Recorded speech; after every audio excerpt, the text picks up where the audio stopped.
Kindness is a virtue, no doubt about that. It's a powerful force that can heal wounds, bridge differences, and create meaningful connections between people. But what happens when kindness is given without discernment, without limits, without boundaries? The answer is often chaos, not always visible or dramatic chaos, but a deep, silent erosion of your time, energy, and self-worth. When you allow kindness to overflow without a container, it stops being helpful and begins to drown you. There's a line between being kind and being a people pleaser. That line, if ignored, becomes the doorway through which others begin to walk all over you. You say yes to every request, respond to every message instantly, lend help even when your own hands are full.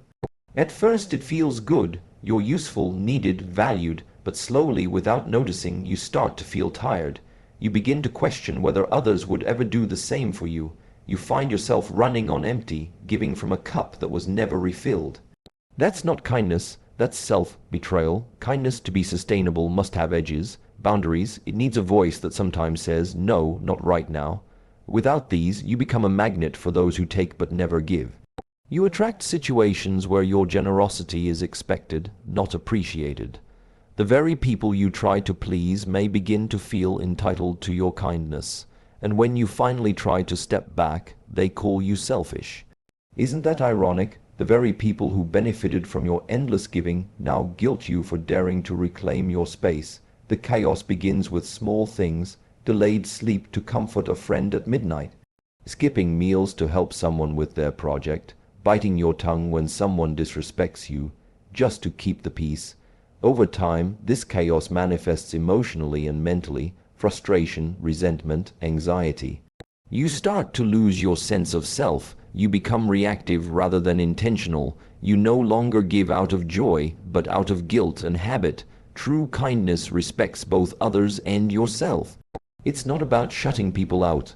It's about knowing when to say, I care about you, but I also care about me. You can be kind and firm. You can be generous and guarded. The two are not opposites, they are partners. When you establish healthy boundaries, your kindness becomes more powerful, not less. People respect it more because they recognize its authenticity and your self-respect. In the end, kindness without boundaries is not a virtue, it's a vulnerability. And not the kind that opens hearts, but the kind that leaves you exposed to being drained and used. Protect your kindness, shape it, define it. Let it come from a full heart, not an obligated one. Only then will it create peace, not chaos. There's a strange truth about human nature that often goes unnoticed. We value what is scarce, what is selective, what is earned. When something or someone is always available, always reachable, always ready to give, we begin to take it for granted. And that's where the danger lies. When you become too available, you become invisible. Not in the literal sense, but in the way people perceive you, respect you, and respond to you. In the beginning, being available seems like the right thing to do. You're supportive, you answer every call, you respond to every text, you show up every time someone needs you. It feels good, it feels noble, but what starts as generosity quickly turns into expectation. Your presence is no longer appreciated, it's assumed. Your time becomes a resource that others feel entitled to. The very people you try to help start believing they have access to you at all times, without considering your own needs or limits. What's worse is that over-availability can erode your own sense of worth. You start wondering why people don't check on you, why they don't value your effort, why they don't show the same energy you give them. It's because your constant presence has made you fade into the background. You're always there, so why would anyone notice your absence? You've unintentionally taught them that you'll never say no, never set a limit, never put yourself first.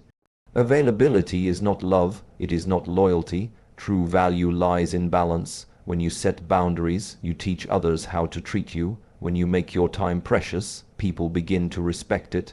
You don't need to reply instantly to prove you care. You don't need to show up at every call to be worthy. In fact, when you become more intentional with your availability, your presence becomes more powerful. It becomes something people look forward to and cherish, not just something they expect and ignore. This is not about playing games or being distant for the sake of pride. It's about maintaining your dignity, your peace, and your energy. If everyone has access to you all the time, you will burn out, and no one will even notice the smoke. The irony is that by trying to be everything for everyone, you become no one to yourself. And once you lose yourself, what do you really have left to give? Presence should feel like a gift, not a routine. Your energy is not infinite. You must protect it. You must honor it. People respect those who respect themselves. When you start valuing your own time, others will too. They'll stop taking you for granted and start appreciating the moments they share with you. So remember this, being too available is not kindness, it's self-erasure. Don't let your light be dimmed by overexposure. Be there when it matters, but make sure you matter to yourself first.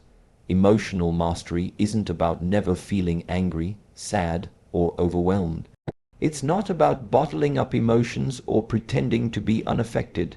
True mastery over your emotions is about control, not suppression. It's about standing in the middle of chaos, feeling the wave of emotion rise within you, and still choosing your response with intention. And one of the most powerful expressions of emotional mastery is the ability to say no with clarity and calm. For many people, saying no feels like confrontation. It brings up guilt, anxiety, and a fear of being seen as selfish or unkind. But those feelings often stem from emotional immaturity or a lack of boundaries. When we don't know how to manage our emotions, we let them manage us. We say yes when we want to say no, just to avoid discomfort. We overextend ourselves, then feel resentful and exhausted. That is not emotional strength, that is emotional surrender. Saying no is a skill. It requires awareness of your own limits and values. It means you have taken the time to understand what truly matters to you and you're willing to protect it. You're not saying no to hurt someone or to reject them. You're saying no to honor your own needs, time, and peace. When you do this with calm and clarity, the response isn't aggression or defensiveness. It's assertiveness, and assertiveness is the language of emotional maturity. When you say no from a place of emotional clarity, there is no need to over-explain, justify, or apologize excessively. You are not obligated to shrink your truth just to make others comfortable. A simple, firm, respectful no communicates more powerfully than 100 hesitant excuses. It tells others that you respect yourself, and in turn, it teaches them to respect you. There's also a kind of peace that comes from knowing you don't need to please everyone. That peace is the reward of emotional mastery. You're no longer triggered by every demand or pulled into the drama of others. You don't react, you respond. You don't avoid conflict, but you don't chase it either. You speak your boundaries with grace and you stand by them with confidence. It takes strength to look someone in the eye, especially someone you care about, and say, "I can't do that right now." Or "that doesn't work for me." But every time you do it, you grow stronger, you become more grounded, you begin to trust yourself more deeply, and others, whether they admit it or not, start trusting and respecting you more as well. Mastery over your emotions is not a destination, it's a daily practice, but every clear, calm no is a step closer to it. It is a reminder that your feelings are valid, your space is sacred, and your well-being matters. So say no when you need to. Do it with a steady voice and an open heart. That is not weakness, it is wisdom.